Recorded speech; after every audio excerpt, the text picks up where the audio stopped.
Welcome to the Player Engage podcast, where we dive into the biggest challenges, technologies, trends, and best practices for creating unforgettable player experiences. Player Engage is brought to you as a collaboration between Keyword Studios and HelpShift. Here is your host, Greg Posner. Hey everybody, welcome to the Player Engage podcast.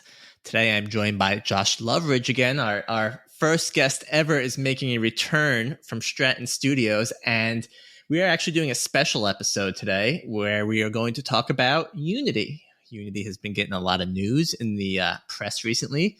For our listeners who aren't in gaming, we'll give you a brief overview of what happened and why it's important to know. But we just want to kind of release a special edition so people can understand what's happening, see both sides of it, because you obviously hear a very vocal side, which is the community side, but there is a business side that has to be ran as well to understand both sides of it. And there's the recent news of kind of some revisions of pricing. But Josh, before I go too deep into this, you want to say hi or anything? Yeah, how are we doing, everyone? Great to be back. I'm honored.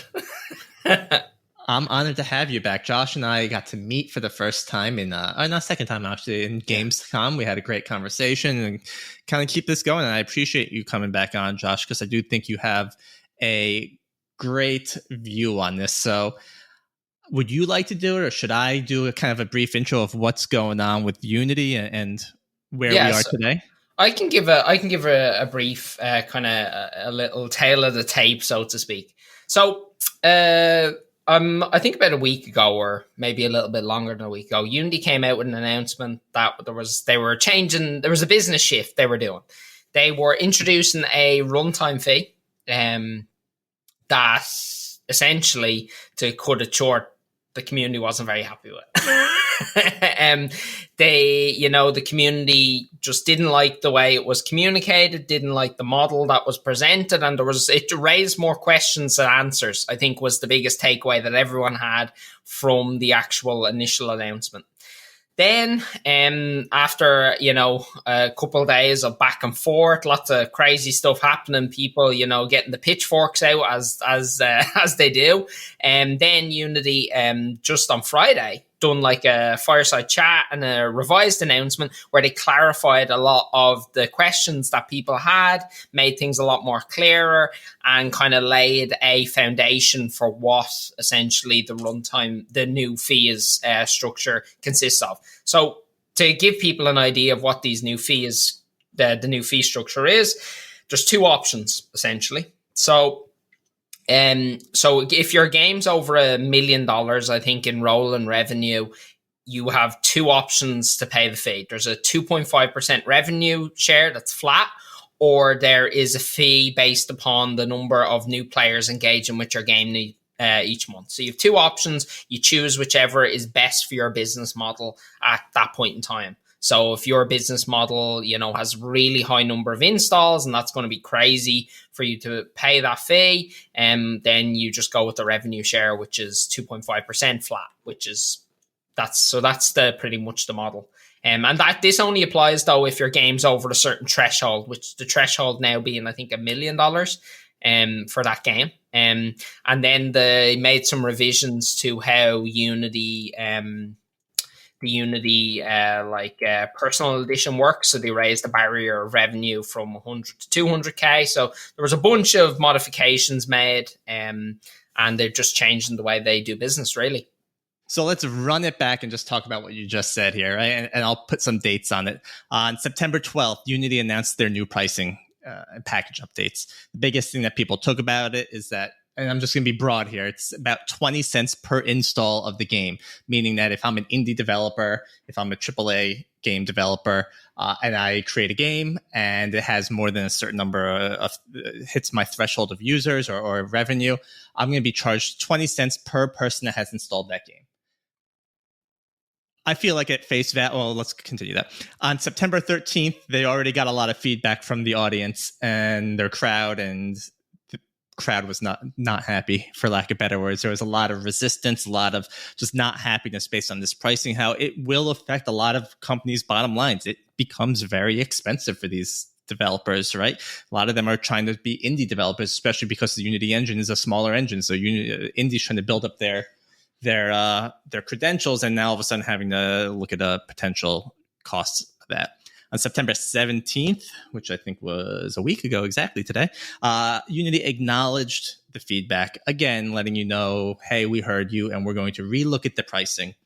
And then September 22nd, which was Friday, I believe. I am not good with days. Yep. Unity revised the pricing, as Josh was just saying, based on either 2.5% of your game's monthly gross revenue or a revenue share model. This was only for games that have less than or only for games that have more than $1 million in the trailing 12 months would be revised. And I think that's an important part of it, right? I mean, between us, Josh, right? Unity is a business and we don't have sides here, right? We're just talking business, right? Unity is a business and needs to make money. You know, Steam does something similar, I believe, when you want to post games on Steam. Epic, I feel like, is doing something similar. I know they're trying to undercut Steam, and now Unity also wants a piece of that. They saw a big boom and surge during COVID of people playing games, and now that boom is coming to an end, but they still need to make money. I mean, is it out of line to say if your game's making $1 million, 20 cents per install, is that crazy? Well, and I think that I don't think it is. And here's the caveat. And the reason I say that is because remember that most of Unity's populace, the community, is on Unity Personal. They're not making money in the games that they're making.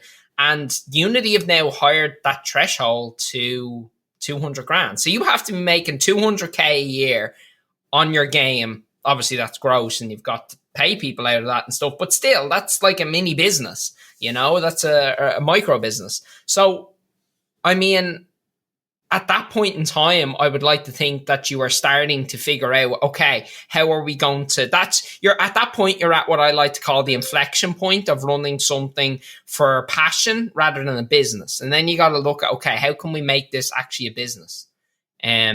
So I think that it's pretty reasonable. And the other thing is your game has to make $1 million in 12 months, like trailing revenue, before it actually is subject to the fee, which, I mean, if your game's making $1 million, I would like to say that then you should definitely have this stuff figured out.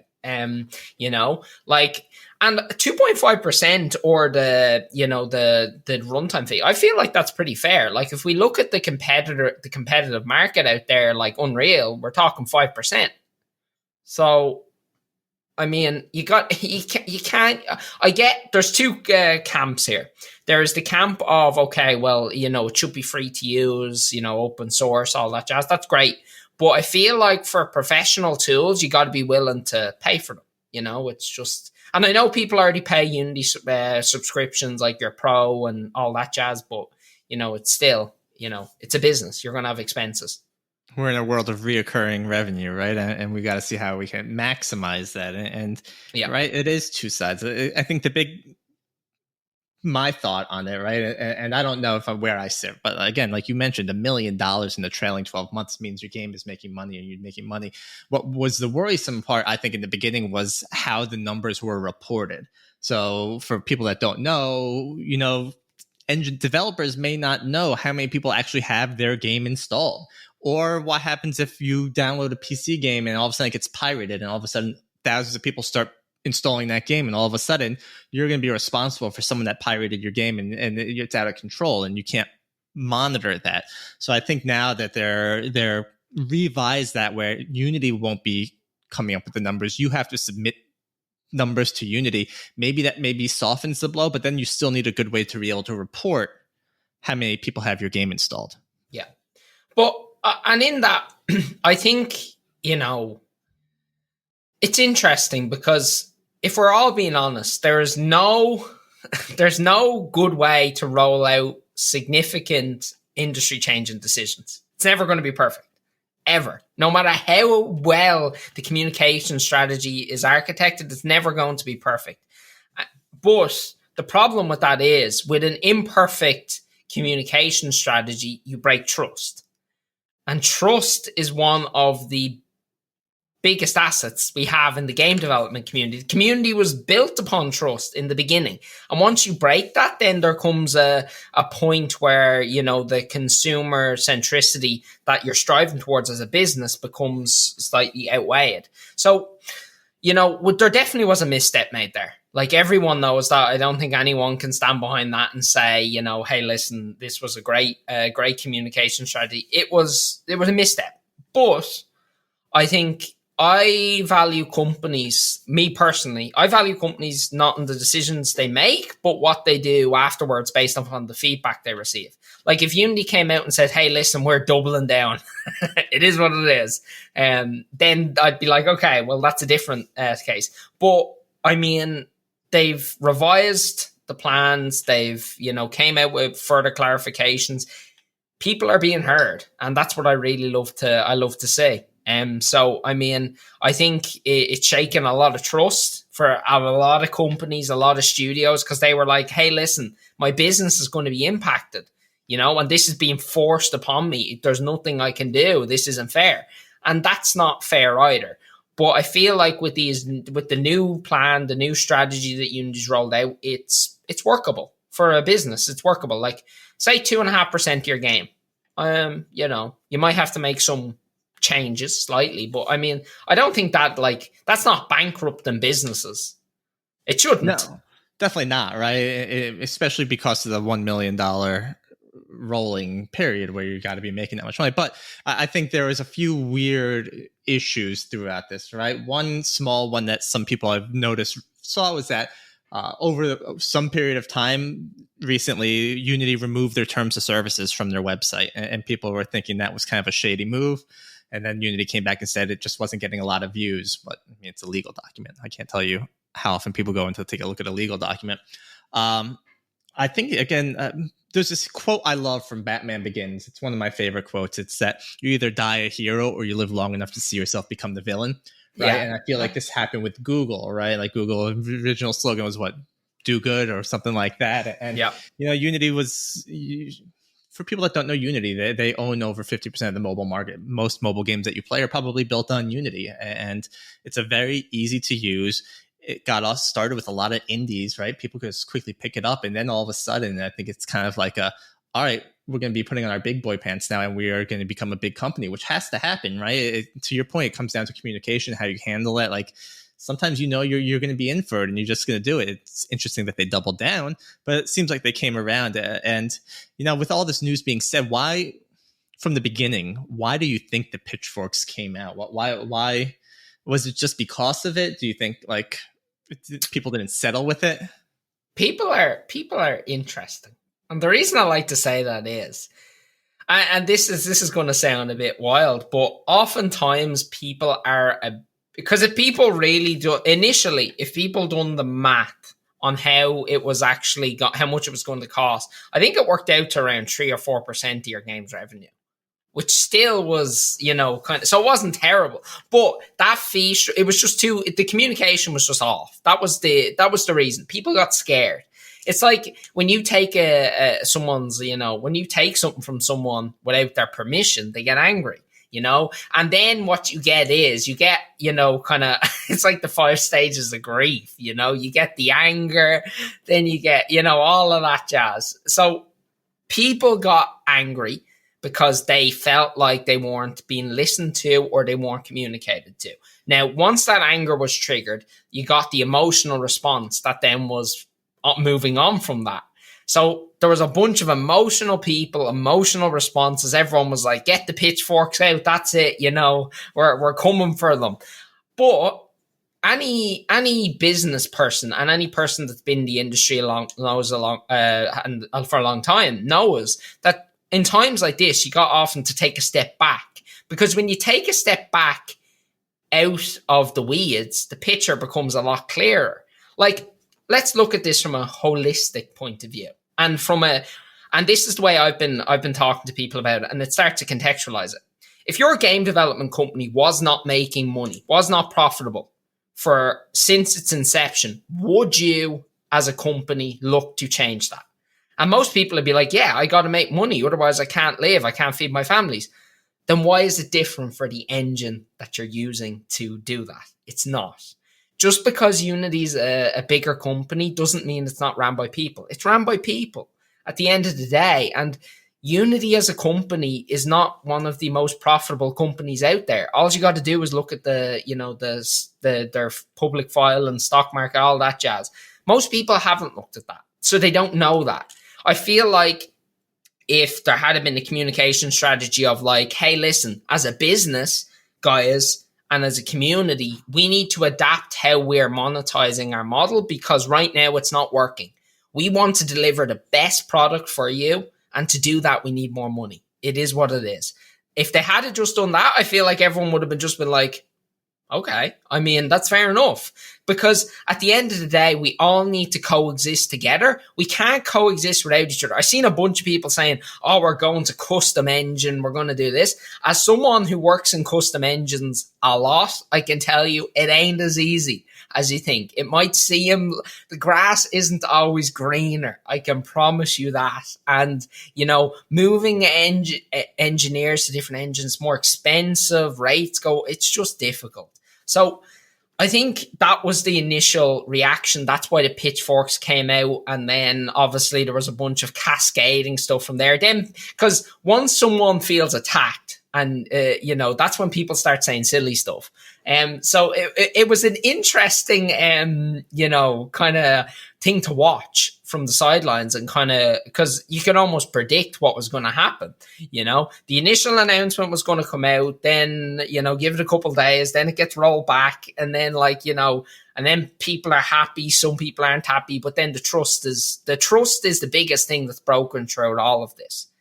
And now it's a matter of, okay, what can be done to rebuild that trust in a way that doesn't ostracize Unity from the industry as a whole? Because and here's something that's very interesting, the court of public opinion often rushes to judgment. It doesn't allow room for errors and second chances. But accountability is crucial. I will say that. You have to hold people accountable.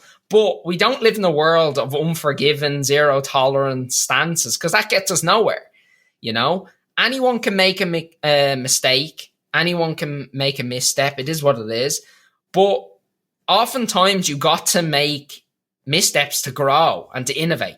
It's part of it. You can't not make mistakes and grow. It just does it. They're not they're mutually exclusive sort of thing. And the community as a whole know that. So one mistake as a whole, like that'd be like saying a developer made a bad game, so that's it, you're done. That you're finished for life. One mistake should never warrant a lifetime of exile. That's a quote that I like. I really like that quote because you can't exile people. And here's the interesting other thing. And the reason this is so fueled and so charged is because game development thrives based upon the sense of community and shared goals that we all have. We all want to make something that players love and enjoy. I love that because that is the essence of why we do what we do. And, directing anger at people distracts from that. It distracts from the collaborative spirit of the community, and that's what's fueled the industry's growth. That's what's fueled gaming to be bigger than the films industry, bigger than all the other creative arts, because we are so connected, we're so collaborative, and we all work together to get the job done. So it's all about finding solutions together as a community, rather than, bickering over silly issues. Like, if we've got a problem with people, talk to them, say, hey, listen, and the community did. There was many reasonable people who said, hey, listen, this isn't going to work as a business. What about the, piracy, all this jazz? That's just not going to work for me. And that then became heard. And they made changes upon that. So, I think what it shows and is that Unity's willing to listen. Not every idea is a great one, but, you can kind of run from there. I think you brought up a really great point, and there's a few things I want to mention, right? I think one thing you're talking about is kind of what I like to consider is that social media effect, is where news just gets projected much, much quicker and more anti something very quickly, right? And that's what happened with Unity here. And I think a great example that we're living through right now is also, if you take a look at CG Project Red with Cyberpunk, right? Cyberpunk came out half built, half working. People were hating them, giving them the biggest crap they could. And then this week or last week, I think they launched Phantom Liberty, which is their DLC that's getting such praise. And it just showed that they heard the people's outcries. They probably knew they were releasing an unfinished game, and they worked and they fixed it and they turned around the social media perception. The problem is it comes at you so quickly, so hard when there's millions of voices, anonymous voices coming at you from the internet. It gets scary. And I think, that's what happened with Unity. It's a great point, is that they made an announcement. Pitchforks came out instantly, and maybe they could have done better with the initial announcement, but I think no matter how you deliver that news, it's going to come out poorly. And it's how you, and my one questionable aspect of it as well is, they made this whole play in the middle that if you switch to their marketing stack, you won't be subject to this charge. And I kind of thought it almost sounds monopolistic. Like, hey, if you start using our marketing stuff, you don't have to pay that fee anymore. And that one part also came off kind of shady to me. It's like weird to throw that in there. But I think it's a business decision, and it sucks for some people, but it's really not as bad as people are making it blow up to be. Timing is the key thing. Because think of it this way. If someone is your biggest customer, they're using all your products, you're going to give them discounts across their various different services. That is common business practice. Everyone does it. Think of it this way. If a company came to you as a game development studio and they said, right, I want to hire 1,000 engineers from you, but we want you to do some other stuff on the side. Can you compromise on the rates a little bit? You'd say, sure, yeah, we can make that work. Volume. Unity just did the same thing. The problem was when they announced it. It was a bad time to say a few days later, oh, but if you use this, then we're going to give it to you cheaper. It wasn't architected. It was knee-jerk reaction. But I'd say, and perfect example I like to give of this is, we've seen this before. Think of No Man's Sky. No Man's Sky came out. The pitchforks were out bad. The pitchforks, that was a good example of it. People hated it. But No Man's Sky is coveted today because while they made a misstep, they worked backwards from it and they came back to rebuild that trust. The one thing I always like to say is, and there's always a lot of noise in cancellations. The public court of opinion cancellations. It's an interesting paradigm. But when all the noise that comes out of it, knee-jerk reactions and stuff like that, it's always best to just wait a week or two. The 2-week cycle, as I was saying to you earlier, that's what happens. And then after 2 weeks, you really figure out what's going on. And then once all the emotions gone out of it, then, things are clearer. The one thing I will say is, regaining trust, the big thing is regaining that trust is a marathon. It's not a sprint. How long did it take No Man's Sky? 4 or 5 years. It's going to require a lot of time, transparency, consistency, that demonstrate the commitment Unity has made to its developers. And right now, it's okay for us to be critical, demand accountability, be all that, be upset. That's natural.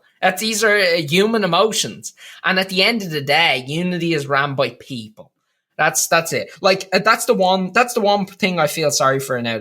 People think of Unity as some weird, shadowy cabal. That's like, like they're, I know we're all creative people and we like to, make stories out of everything. But at the end of the day, Unity's ran by people and people make mistakes and that's okay. I think the interesting bit, though, is as long as they're committed to that path to regaining that trust, then we're good. People are going to still use Unity. Why? Because the tools are good. It makes our lives easier. Anyone that says, oh, we're going to do a custom engine, that's it. We'll see you in a couple of weeks. That's because, everyone will come back because at the end of the day, it's challenging to do that.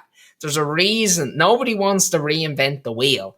Do I think it's going to hurt their market share a little bit? 100%. You know, I think we have seen a bit of an exodus, so to speak. But I mean, that's all emotional knee jerk. I'm sure people will come back eventually. If they, like, put it this way, and this is the bit I love about this. With this new monetization model, it's going to bring a new age of the Unity game engine. That's not what a lot of people have thought about. Think of it this way. Unity as a company is going to have more money to invest in their product and make it better, faster. That's exciting to me. That is super exciting to me. More innovation, more tooling, more investment. That's cool. Like, you know, a profitable company is a good company because the users then get the benefit of that.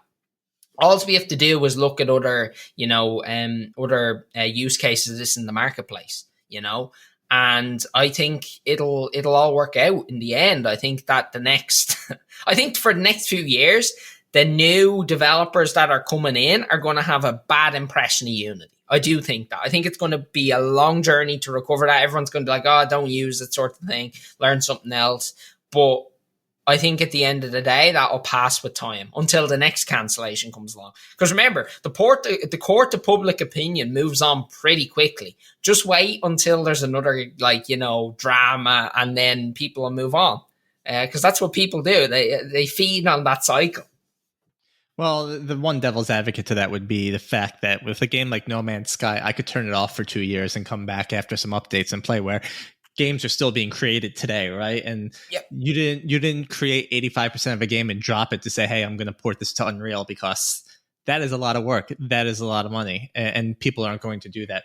The question, so Stratton Studios, you're helping your customers build games, right? You're co-developing, you're doing different parts of it. So you don't necessarily get to choose the engine, right? I mean, your customers are coming to you saying, hey, we're building this in Unreal, or we're building this in Unity. Do you foresee, I guess, have you talked to your employees like, hey, we might want to start learning things like Godot or some other engines as well, just to start like saying there might be a change coming? As a business owner, and this is me talking as a business owner, I like to be the Swiss Army knife. You know, you got to be ready for anything. And at the end of the day, a requirement to work at Stratton is that you know multiple engines anyway. You need to know C++. A lot of our engineers do. Why? Because a lot of the work we do in Unity anyway is native plugin work at the core level. So, you know, we're doing that regardless. Building custom systems, thorny technical stuff is that's what we do. So I mean, all of our guys are very adaptable and stuff like that. Adaptability in a technological industry is a key. That's the metric of success, is how quick you can pivot if you need to. Do I see there being this massive tidal wave of, you know, kind of shift at the company? No, I sat everyone down and I said, listen, guys, I was like, I know some people aren't happy with this. I know it is what it is, but as a company, we'll get through it together, whatever the impact, whatever the outcome, you know, together we're stronger and we'll get it done. You know, that's what we've always done. We'll figure it out. You know, as the great Irish saying goes, it'll be grand. You know, it will be grand. I'm not worried at all. I think that, you know, anyone that needs to just calm down a little bit. You know, take a week or two, step back, reevaluate and say, right, okay, because I get that where people saying, oh, listen, my game's 80% done in Unity. Now I have to figure this out. If 2.5% of your game's revenue makes or breaks your business, that's scary. I'd be more concerned about other things. I really would. Maybe you need to look at like how cash flow works and stuff, because that's scary. Like 2.5% should not be concerning at all. That should be like, you know, that should be it. You know, it should be easy. 2.5% should just be like, oh, great. More stuff I can write off for tax sort of thing, you know? And there's also to kind of build on that, there's so many Unity developers out there that it's probably cheaper to get a Unity developer than an Unreal developer or some other studio. So you might be saving money just in costs there 100%. Alone. I mean, there's flooded the market with people that know Unity. Yeah, well, put it this way. We have both internally, and I can tell you now, our Unreal devs are the ones who get paid more. They get paid quite substantially more, actually, because the skill set's harder. It's harder to learn. It is what it is. If someone's good at Unreal, generally they're going to be a good candidate for custom engine work too. So it's that is something that game companies are going to have to take into account. And say if someone switched to Unreal, they're going to be paying 5% anyway. So that kind of that puts that out of the running straight away. The other option is Godot. Now, is Godot an option and viable for people? At 100%. Like, if you can build what you want in the tools, go have fun, But I would be willing to put a pretty penny on it that any game that is really striving to, kind of monetize, make revenue and stuff like that is not going to want to use open source tooling that may need some work done to it and stuff like that to get it where it needs to be. They don't have time for it. Time is money for a lot of game companies. It really is. And every second you have to spend working on your tooling rather than taking away your development time on the game. And that exact whole nuance is what keeps Stratton in business, is people not wanting to do the technical tourney stuff. They want someone else to do it. So I don't see there being this massive, thing. Now, maybe if Unreal came out with like a mobile, made a massive push for mobile, maybe then they're two different markets, in my opinion, two different verticals. There's room for everyone, some will move, some won't. It's just really, it's just a bit of a shift. Well, in the world of Unity, it will be interesting to your point. Now that they're going to start making money, they'll be able to improve their engine. And one place Unity always kind of came short compared to Unreal was for AAA titles, right? Most massive hits there, or massive games that are put out there, are built on Unreal just because the tool set is more polished. It's got better quality assets along with it. So maybe now that Unity can start putting some money towards it, they'll be able to start competing with Unreal at that level. And then you got the complete opposite, where Godot is going to be cheaper than all the options. The thing is, you're going to really need to know what you're doing. You're really going to go into the weeds with that, right? So it's funny. It almost seems like, and I wasn't really familiar with the gaming space when Unity launched, but it seems like Godot is where when Unity launched, and Unity is now kind of trying to step more up to Unreal, and the whole power dynamic is shifting. Well, Unreal did this exact thing, like, what was it, 5 years ago? Well, it's God, I'm getting old. It was more than 5 years ago. I think it was 2015 when they shifted. But they did a whole marketing campaign, if you love something, set it free. It was very well architected, very well communicated. And they were like, hey, we're open sourcing the engine. We're going to charge a 5% royalty. And people didn't care, really. There was a bit of kick up about it, but it wasn't like, it wasn't get the pitchforks out and slay them. But I think the internet was a different place at that time. The internet was not as vitriolic as it is now. The internet is like, it's a hard out there now. It's like, it's a bit like the Thunderdome from Mad Max, if I'm honest. You gotta, so it wasn't like that back then, whereas now it is. So I think that it was always going to cause, the pitchforks. It was always going to be, thing. But if you talk to any Unity developer that has staged their business on it, and I've talked to a lot of them are kind of being like, oh, this is something we're going to have to account for. I see some concerns in people that publishers are just going to use it as a way to take more money away from the end developer. And anyone that's saying that, I'm like, well, that's a conversation you need to work out with your publisher.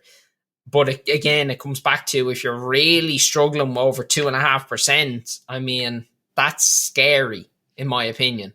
I can tell you, I couldn't run a business if I couldn't do it. If 2.5% was was the breadline for me, I'd be worried. So, kind of wrapping this all together here at the end, first, a different question would be, if you can go back 10 years, Josh, and start learning a platform, would you still choose maybe a Unity because there's a lot of information out there? Or would you be more interested in open source like Godot, or a polished one like Unreal? What would your wisdom say, other than learn all of them because that's what you want to do? This is so I didn't start in any of them. So this is is a difficult answer, Josh. Let's give a throwback. Let's go back a little bit to a younger Josh. I started out in Blender Game Engine. Nice. The OG Visuals. Blender, yeah. The OG Blender Game Engine and Scratch before that. So I mean, and then I went from what was it? It was Scratch to Blender Game Engine, then from Blender Game Engine to Unity, then from Unity to Unreal, then Unreal to Custom Engine. That was my path of progression. Would I do it any differently again? Not a chance. Because at the end of the day, that has made me the developer that I am today. And I feel like you gotta go through the fire a little bit. You gotta, Unity has a lot of resources. Listen, if you want to go full tilt and learn C++ straight off the bat, it's more challenging. Like, I see the guys internally that are training on it and they find it more difficult. Working in something like C# first and then porting over to C++ is much easier once you have a good fundamental understanding of, kind of how it runs, how it works, and what you should be doing and what you shouldn't be doing. Whereas diving straight in can sometimes be misguided. So, I mean, there's tons of resources out there for Unity. They're all very valid. Here's the thing, and this is one thing I always preach internally. It does not matter the tools you are using to do something. It matters the technique on when and why you should do that, And and the analogy I like to give is if you gave a carpenter like a nail gun or a hammer, he's still going to be able to build a door, If you give me a custom engine that I've never worked in before, give me a week or two to learn the editor layout and stuff like that, I'll build you a game, no problem. Give me a new programming language that I've never touched before. If it's object oriented, great. I'll learn the syntax. Give me a week or two, I'll be good. That is the real. Well, obviously, it might take a little bit longer to become a master of it, but one thing that people always say is, kind of the jack of all trades is a master of none. That's it. That people love that comment, but they always leave out the last line, which is a jack of all trades is a master of none. But a master of all is better than one, or an expert at all is better than one, whatever the thing. But the analogy is that essentially it's good to be a multi-tool person rather than a master of one thing. Because if you're a master of one thing, your egg is in one basket. You never want to have all your eggs in one basket. You want to be spread out because things change. Think of it this way. Back in the day, what happened to all the Flash developers who only knew Flash, and that went out? They were up a certain creek without a paddle, as we would say over here. So it's just one of those things. You got to be willing to adapt. You got to be willing to change. We're in an industry that changes every day. Just think about, when mobile free-to-play came out. It was literally, everyone was like, oh, this is crazy. That's never going to work. You are crazy. Giving your game for free. That's nuts. And then what happened? It blew up the industry. It changed things. The way we do business now is different because of that fundamental shift. So I don't worry about stuff like this. I think it's like, I think you could worry about it and you could sit there all day and you could say, oh, this is bad, but just pivot, just learn new things, be open to change, be open to, the nuances of what we're doing and enjoy the process. That's what I think people miss out on a lot on, is join the process. Change is good. It's going to impact the industry in a few new ways. We're going to see. It's like getting a new level, it's like a new DLC just launched. Unity just launched a new DLC, and now we all got to figure out how we're going to beat it. I think that's fantastic. I think maybe we're coming to the same conclusion here, where the biggest issue was communication and the way it was communicated. I think it's fair that a company that's building an engine can start to profit off the engine itself, other than just the monthly subscription fees that they get.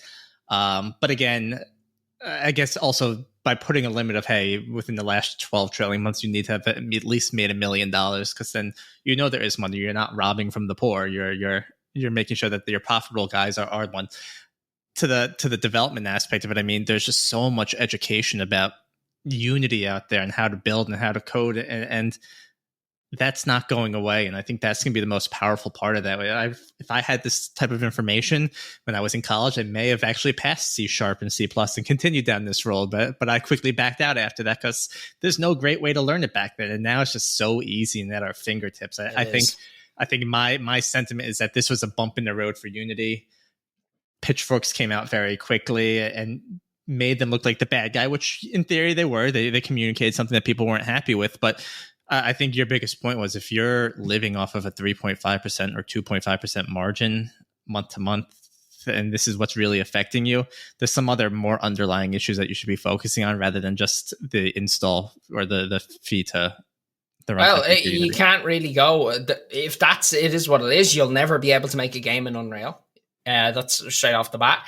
You'll only be able to do open source. And I would say, and if you're in that boat, I would say you're fitting under the category of Unity Personal, which is, games that are made up to 200K or whatever. Like for a solo dev, 200 grand, if you're doing it yourself, that's a good, you'd live off that, so to speak. That you'd have a really good life, actually. Because what is it? After 100 and something K, your quality of life, it's like you're at the top of the bell curve. So, I mean, yeah, I think, it all in all, it was a bit of a speeding ticket they've got. They went a little bit fast. But, listen, if you're going fast and doing something, I think that's okay. I think it's good to see them that they want to improve what they're doing, in my opinion. I think that's actually, that excites me. I'm actually excited for the new features in the engine. I'm excited for the new tooling that's going to come out. The more money they have, the more toys they give me in my little toy box. So I mean, and I'm always open to getting more toys in there. Spoken like a true creator, ready to go and learn more. Josh, I think this was a great session. I love being able to talk about actual true current events as they're happening. This probably should have happened last week, but here we are. We've learned. I think we both feel the same way about kind of what it is, and I think probably within a month or two, most people will probably forget this conversation in general just happened, I think so. Which probably the best thing for everyone, right? That means everything worked and goes on. But if you are affected, I'd love to be able to hear how. Leave us a comment. Let us know what pisses you off about this, because there are reasons to be on both sides of this. And we're just staking a claim on what we believe. But everyone has different thoughts and feelings. Josh, anything else you want to share? I really do appreciate you coming back on today. No, I thanks for having me back on. And yeah, the only thing I'd say is that, before making a judgment on someone else, try put yourself in their shoes. Try think of the people behind the product that people are using, because it's ran by people. Just think when you get a bad review on your game, how you feel. It's not very nice. So that's the only thing I'd say. I hate to see the industry tearing each other down. Let's all talk about, making games and making cool product and, doing stuff that everyone else says can't be done. That's what I want to talk about with people. I don't want to talk about, this and that and bickering. It's like a fight between siblings. That's what it is. It really is. It's or a hard breakup. That's what this has been like. But, hopefully we won't have to get to the stage of divorce. I think that's a good thing for anyone to know about any company. Is a company is made up of people. It's not those people's choice that this company did it. It's an executive level that just happens to trickle down. So don't get pissed off at the support person that you talk to or someone else that talk to. If you download a game that you dislike, don't get mad at the developer of it, right? They're just following orders. They're the face of, they're not they work for the company, but don't get mad at the person. They are human too. So, yep. Josh, again, I thank you, and I hope you have a great rest of the day. For anyone that's listening, I'd love to be able to hear your side of it too. I normally don't say this because it's weird, but leave a comment and let us know how you feel about it, because we'd love to continue to build off this and see where it goes. So thank you for listening. Josh, again, for the 15th time, thank you, and I'm looking forward to the next time you're back on here. So Awesome. Thanks a lot. See you guys.